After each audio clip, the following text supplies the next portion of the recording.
kalau kita lihat kan permasalahan tadi dari, produk paydi ataupun juga unit link ini kan memang titik beratnya adalah kepada kepemahaman, masyarakat maupun juga agen begitu ya, seperti apa agen betul-betul paham dari produknya dan bisa menjelaskan kepada masyarakat begitu ya. Pada akhirnya adalah pemahaman ini menjadi sebuah kunci penting. Tapi ketika kita melihat mungkin angka, literasi masyarakat akan produk asuransi, angka penetrasi masyarakat akan produk asuransi ini kan juga sebetulnya masih cukup, masih perlu ditingkatkan lagi begitu ya Pak Ogi. Nah akhirnya, bagaimana mungkin, kerangka arah kebijakan pengembangan OJK untuk, pemahaman masyarakat akan produk asuransi secara keseluruhan khususnya mungkin, nanti tertuju kepada, unit link begitu Pak?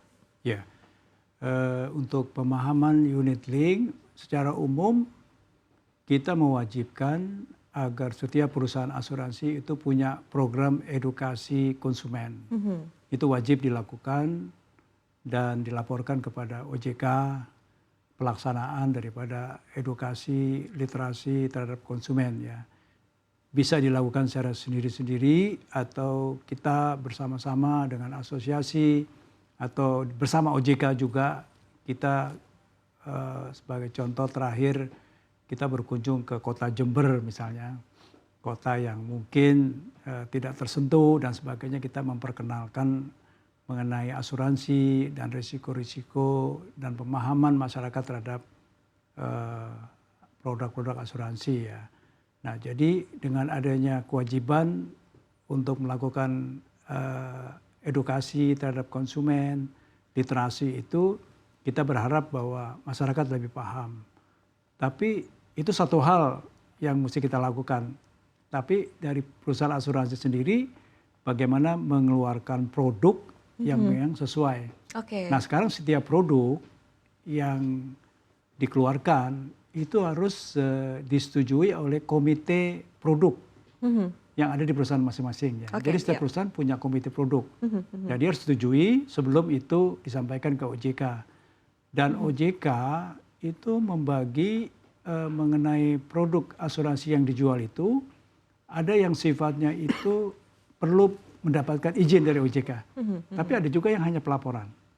Yang berizin adalah kira-kira produk asuransi yang kompleks ya, yang memiliki nilai tunai ya dan itu berisiko tinggi, itu harus izin dari OJK. Kategorinya untuk yang kompleks terus, memiliki nilai Ya, tunai contoh itu untuk unit link itu harus berizin. Oke. Untuk asuransi kesehatan juga harus berizin. Ya, tapi kalau yang penjualan produk-produk yang katakan itu Asuransi yang umum common, ya. yang biasa itu hanya dilaporkan kepada OJK.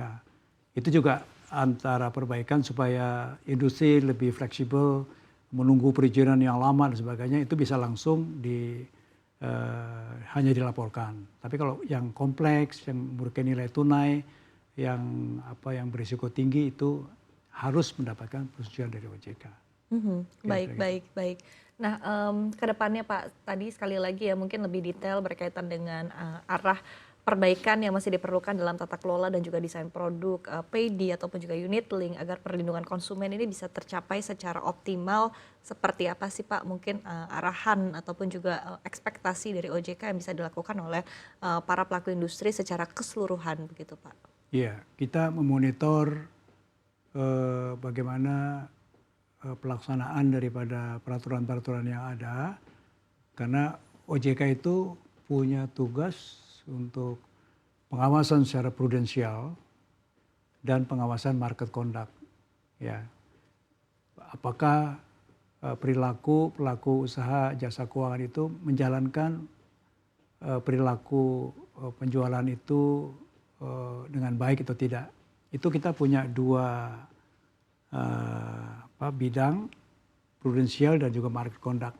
Jadi keseimbangan bagaimana pelindungan terhadap konsumen itu ada yang memonitor, dan pelaporan-pelaporan masalah-masalah yang dihadapi itu akan menjadi masukan bagi kebijakan ataupun produk yang ada sehingga itu akan diperbaiki ya. Nah memang kita menekankan kepada setiap perusahaan asuransi, kalau isu yang paling sering terjadi adalah kalau itu mereka membeli produk asuransi Tapi pada saat klaimnya sangat susah. Ya, dicari pasal-pasal tertentu apanya itu susah. Nah itu kita mendorong supaya proses klaim itu dapat mudah.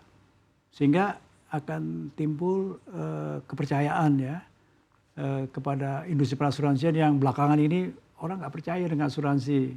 Ya sekarang kita mulai kepercayaan itu bisa balik kembali ya. Mungkin karena masyarakat itu butuh suatu proteksi terhadap jiwa, kesehatan maupun kerugian ya. Mungkin yang contoh konkret itu adalah asuransi kesehatan. Meskipun ada beberapa isu yang berkembang selama ini, yang klaimnya excessive claim, kemudian premi yang naik signifikan, tapi catatan kami itu jumlah polis asuransi kesehatan tuh meningkat terus. Iya, karena kebutuhan masyarakat begitu. Iya, sampai sekarang per Desember itu ada 35,64 juta polis yang diterbitkan. Oke. Sementara preminya itu secara gross premi keseluruhan itu sudah mencapai 43,83 triliun per tahun ya. Itu lebih tinggi daripada tahun lalu yang 40,19 triliun, bahkan di tahun 2021 itu hanya 19,17 triliun. Jadi masyarakat mulai sadar bahwa saya butuh asuransi kesehatan. Nah sekarang kita sedang memperbaiki ekosistemnya supaya lebih efisien dan manfaatnya diterima oleh masyarakat ya. Sebagai informasi ya, bahwa ada istilahnya itu out of pocket. Out of pocket itu adalah masyarakat yang tidak memiliki polis asuransi, tidak punya ikut program pemerintah, BPJS sebagainya, dia bayar sendiri. Iya. Itu jumlahnya itu 28,8%. Oke. Nilainya 181 triliun. Wow, oke. Jadi masyarakat tidak punya produk asuransi kesehatan, tidak ikut program BPJS, dia bayar sendiri aja. Nah itu yang kita mau kurangi. Bergeser ke program kalau program pemerintah. Kalau kami di asuransi komersial sekarang itu hanya sekitar 5% dari ada istilahnya National Health Account ya, belanja kesehatan. Itu kan sebesar 618 triliun rupiah tahun itu. Yang asuransi komersial hanya 5%. Oke. Nah kita koordinasi dengan Bapak Menteri Kesehatan, coba dong naikin asuransi komersial, ya paling nggak sampai 20% gitu. Nah itu kita bagaimana menuju dari 5% ke 20% dalam jangka waktu tertentu. Dan ini perlu kolaborasi, ini perlu dilakukan secara bersama begitu ya Pak ya, baik OJK, dengan kementerian, dengan BPJS Kesehatan, dengan asosiasi rumah sakit, dan dengan para pelaku industri tentunya. Pelaku industri juga asosiasi itu ada kesepakatannya udah kita dorong. Itu peran OJK untuk menjembatani seluruh stakeholder terkait. Gitu. Oke.